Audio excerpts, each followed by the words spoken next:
12 del mediodía, 2 minutos. Y vamos a hablar, por supuesto, de este manual básico de la gastronomía científica con Mariana Kopman, a quien la recibimos con un fuerte aplauso. Gracias. Muchas gracias. ¿Cómo anda, Mariana? Recién yo sé que estaba... No, te vi oliendo el libro, digo, tendría que haber... Hay un capítulo de sentidos, ahí se tendría que haberle agregado algo. Claro, ¿viste? por supuesto. Debe ser un poco costoso, pero... ¿En qué momento lo científico de la gastronomía te abduce? Ah, me encanta la pregunta. Mira, en el 2001, Ariel Rodríguez Palacios me dice que me obliga a preparar la materia química culinaria. Yo, bioquímica, daba clases de inocuidad de los alimentos en el instituto. Y digo, no, yo de alimentos no sé nada, qué sé yo. Cuando me empecé a meter en el tema... O sea, a ver, pasaron muchos años ya, ¿sí? Te estoy hablando del 2001 y le sigo agradeciendo cada día. Porque es como que logré cruzar lo que siempre me encantó, que es cocinar y comer, con el conocimiento científico que tenía desde la facultad. Entonces, o sea, para preparar clases uno estudia un montón, aprende un montón y encima cuando la das los alumnos te hacen preguntas. Por ejemplo, al principio me hacían preguntas, me decían, no, porque la receta de la bechamel, y yo, ¿me explicás la receta? No, porque no sé, ponele el hojaldre cuando hago el empaste. Ay, me decís... Entonces dije, no, yo tengo que estudiar cocina. Claro. Encima que me gustaba siempre cocinar, así que agradecida siempre, y es un mundo que no deja de fascinarte, porque siempre o surge algo que a uno no se le ocurrió como duda, o encontrás algo en un libro que escribió otro, por ahí de un tema similar, que decís, este punto de vista nunca lo pensé y está bueno. O sea, como que no termina, es A ver, maravilloso. aclaremos, no es un libro de nutrición, ¿eh? No. No es un libro de nutrición. No. No, vos querés adelgazar, que no... No. Tiene algunas recetas. Tiene bastantes recetas. Bien. Pero la idea es entender por qué pasa lo que pasa cuando vos cocinás. No sé. ¿Por qué Se achica la espinaca cuando la hervís? Totalmente. ¿Por qué es un manojo así y después termina siendo...? queda así. No sé, ¿por qué...? No sé, Punto gelatina también es un misterio. Por ejemplo, ¿por qué se hace la gelatina? ¿Por qué después si cocinas mucho un caldo, después te queda una gelatina en el fondo? Que muchas veces la gente le dice, no, pues eso es grasa. No, no es grasa.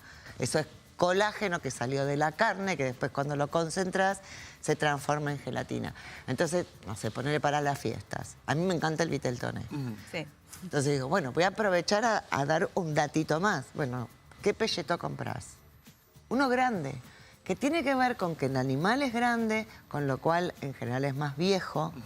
Entonces tiene mucho más colágeno, con lo cual al cocinarlo mucho tiempo, después cuando se enfría se forma gelatina entre la fibra y a pesar de que la carne, o sea, la célula muscular está totalmente seca porque la cocción le saca el agua, vos lo sentís húmedo en la boca, además por la salsa. ¿Pero por qué? Porque estaba esa gelatina. Que si el animal, o sea, un pelleto chiquitito de un animal muy joven, es mucho más seco que un pelleto de un animal grande. ¿Por qué? Porque después la percepción es solo de las fibras musculares sin agua. Dentro de ese margen, Sí. ¿hay cocciones que hacen que una misma comida, a ver si sea más saludable o no?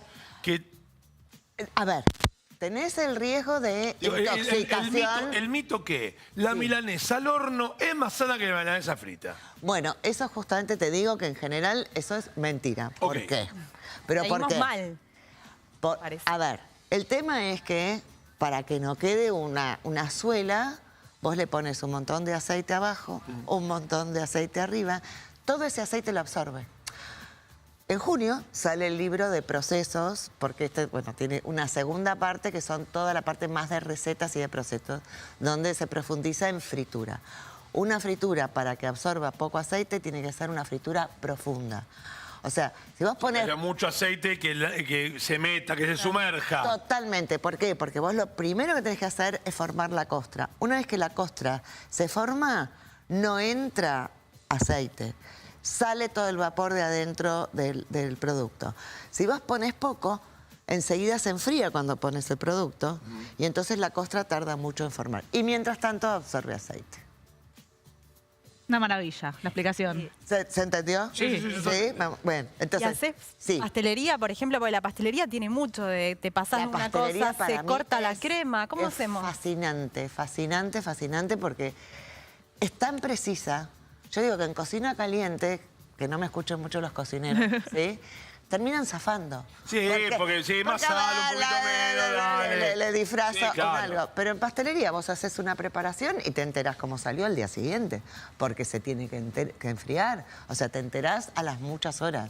Entonces, entender, por ejemplo, las propiedades del huevo, las propiedades del azúcar que está acá, o sea, cómo se cristaliza, por qué le agregás miel, no sé, al pionono, ¿sí? Después de esta cosa dice, bueno, no, cuando estaría haciendo caramelo se me invirtió el azúcar. No, Sí. se cristalizó, no se invirtió. Invertir el azúcar es otra cosa, ¿sí? Que bueno, hay un desarmado de la sacarosa y que se pone, digamos, al cortarse se transforma en glucosa y fructosa. Y eso sí se llama inversión. ¿Por qué? Porque mueve distinto la luz polarizada. No importa. Claro, no importa. me salió chirlo, ¿no? Me salió chirlo. ¿Cómo es? No, le habré puesto mucha agua. Y se trata de esto, ¿no? Claro. Exactamente, o sea, hay un montón de detalles, de cosas. Entendiendo qué pasa. Muchas veces el error lo... A ver, bancame un segundito, que tenemos que hacer... háblame de ese micrófono. No, háblame de ese micrófono ahora. Ahí está. Te hablo de acá. Bien.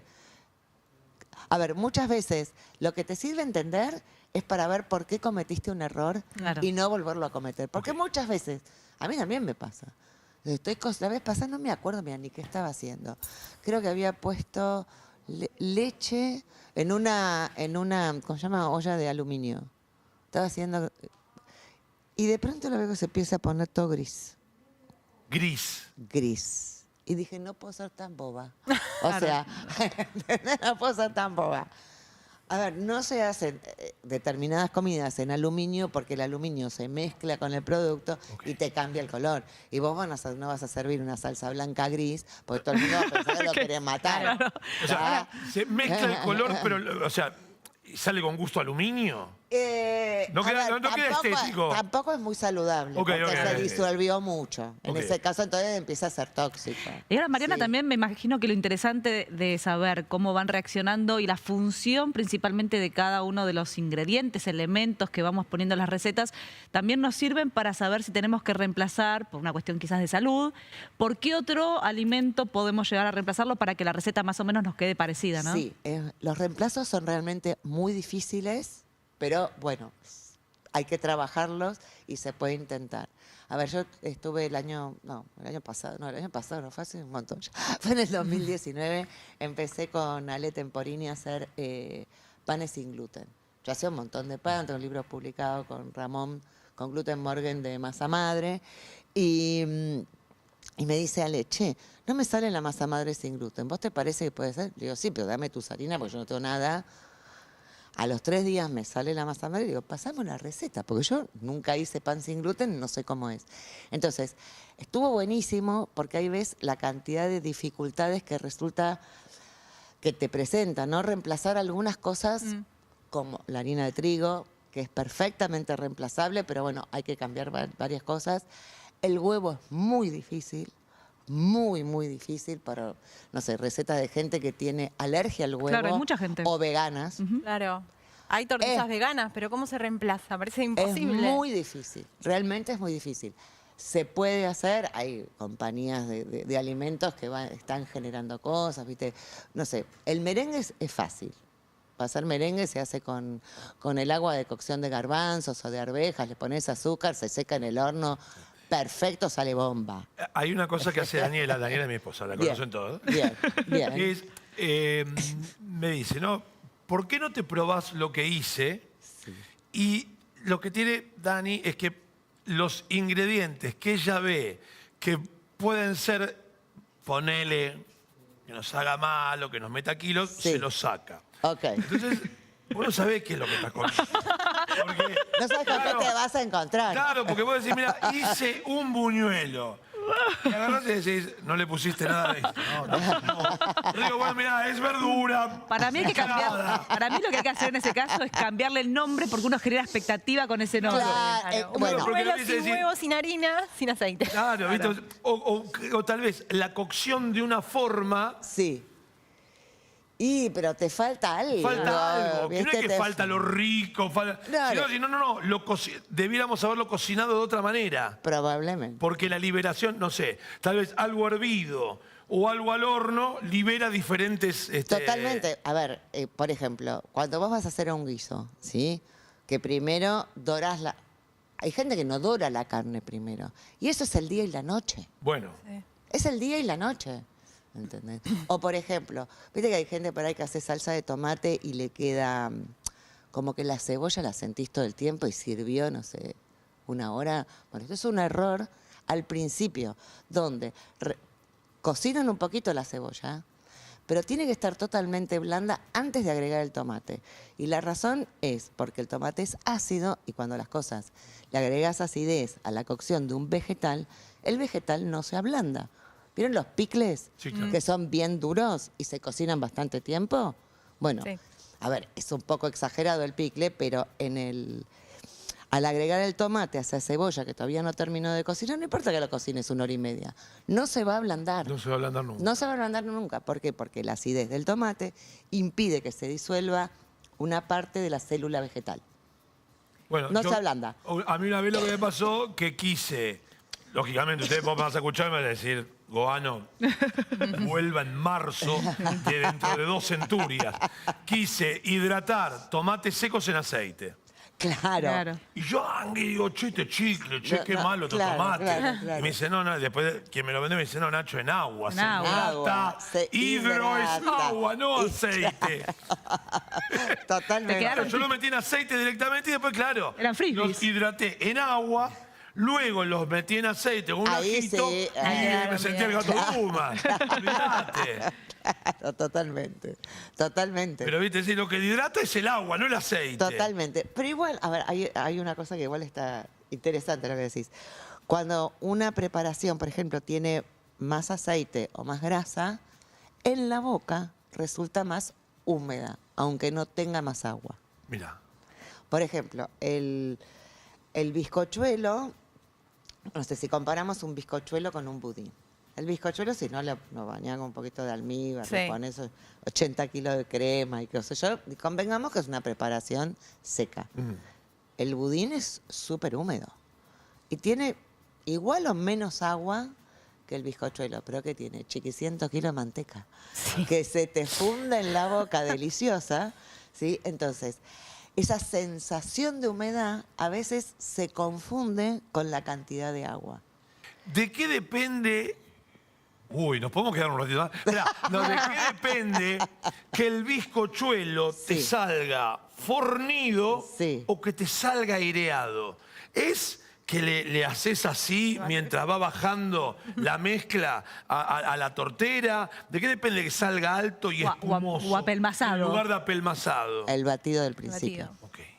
O sea, el batido del principio en un bizcochuelo es fundamental, ¿sí? O sea, tenés que llegar a lo que se llama punto letra, que es una mezcla donde vos pones azúcar, huevo y batís. Y tenés que tener paciencia. Entonces, hasta que vos no puedas escribir ahí, tenés que seguir batiendo, Ok. ¿sí? Una vez, después le agregás la harina, que no es tanta, ¿sí? Pero hay que agregarle que se distribuya bien. Otro de los errores ahí es agregar la harina y batir. Claro, lo aplastás. ¿Por qué? Porque lo que haces es, primero que lo aplastás, pero además desarrollás el gluten, demasiado como en un pan. Entonces se te va generando una malla que no permite tanto que se te mantenga la espuma. Ahí tenés como una lucha de cosas. Entonces, tenés que, ¿cómo se llama? Tamizar la harina para que esté bien distribuida, mezclar movimiento envolvente para, ¿no? Y meterlo al horno. ¿Sí? Y ahí te va a salir. Entonces, de esa manera te queda así, porque ahí o sea, el leudado depende de la espuma anterior que vos hiciste en el huevo, con el huevo y el azúcar. Y después se te baja si abrís mucho el horno, ¿es verdad eso? Un poco, sí, más o menos. Mucho Es no. mito. Es mito. No, a ver, si lo estás abriendo mucho tiempo y entonces el calor empieza a ir y venir, vos tenés una transmisión de calor, vos pensá, que eso está bueno también. O sea, la transmisión de calor en el horno, ¿cómo es? En realidad se está transmitiendo el calor por el aire, o sea, hay una convección, ¿sí? Entonces, ese calor parejo, que no es parejo en todo, ¿por qué? Porque las superficies metálicas y donde está apoyado en la asadera, transmite más fuerte que en los bordes es más fuerte que en el techo. Entonces, hay todo un equilibrio así de transmisión de calor que en el centro es donde va a estar más frío. Entonces, si de pronto baja, es posible que eso... sí, También hay recetas que no vamos a poder replicar nunca en un horno común de casa. Por No ejemplo. sé, se pusieron de moda en un momento los macarons. ¿En un horno común se me iban a aplastar o...? Eso es hacerlo mal, perdón. Es Ah, muy porque en difícil. muchos lados te dicen, no, necesitas un horno a convección para que te salgan bien, si a no, ver, no. vos, mira, secar, por ejemplo, a ver, yo ahora tengo un horno así, digamos, eléctrico, ¿sí? Pero igual hay, en un horno común, como hacían antes las madres para hacer no sé, El merengue. los merengue, merenguitos, lo dejaban que le abierto. ponían un palo en la puerta del horno para que no se Claro. para que no se cierre, si no podés regular también la temperatura. Lo que pasa es que el macarón es una receta muy engañosa, porque la gente piensa que como es un merengue ¿cómo se llama? Con harina de almendra, tiene que estar súper bien batido. Y en realidad es un merengue mal hecho. Es un merengue donde vos sobrebatiste, por eso sube y baja. Porque lo que vos estás buscando es una superficie lisa, que por eso después de ponerlo con la manga se alisa, Ah. y lo que tenés que ver es esa cinturita. O sea, la cinturita es el signo de que no es un merenguito. Un merengue que mal hecho. subió y bajó. Mariana, el fuego. Sí. Voy a hacer el enunciado y después la pregunta. Perfecto. ¿El fuego es fuego siempre? ¿A qué voy? Yo cocino un asado con fuego de carbón, Sí. o lo cocino con fuego de leña, o lo cocino con fuego de garrafa. Ok. ¿El fuego siempre es fuego? A ver, vos lo que O la haces... fuente de calor, mejor dicho. Ahí está. La fuente de calor puede variar, pero lo importante es cómo va llegando ese calor al alimento. ¿Tá? Entonces, hay diferentes tipos de hornos, diferentes tipos de hornalla, que en definitiva, o sea, desde las cavernas a ahora, la única innovación es el microondas. Porque después lo único que hicimos fue manejar el fuego. O sea, manejar cómo se transmite el calor. Hay un librito que por ahí te va a gustar mucho también del siglo XXI, de la colección Ciencias que Ladra, que es el parrillero científico, donde cada uno escribió mirá. una parte. Yo escribí la parte de química de la carne y de inocuidad de la carne también, pero hay de la construcción de la parrilla, del tipo de madera, por la cantidad de calor que cada una puede liberar, ¿sí?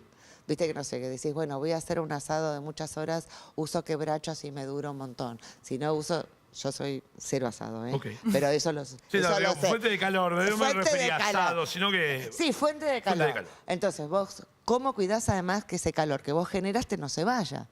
Por ejemplo, hay muchos hornos para pan que son hornos de piso. ¿Qué significa eso? Que tienen ladrillo refractario, que está súper caliente, entonces la mayor fuente de calor es desde abajo. ¿Para qué? Para que el pan se expanda hacia arriba, igual que para la pizza, Claro. el horno pizzero. Mariana, ¿qué pasa con la sal? Hay mucha gente que quizás no puede incorporar sal a las recetas, a las comidas, Sí. pero hay muchas recetas y depende de dónde o en qué momento de la cocción utilizamos la sal, Sí. que los alimentos lo absorben o quizás no, Bien. o siempre se absorbe. No, la sal puede absorberse o no en el alimento.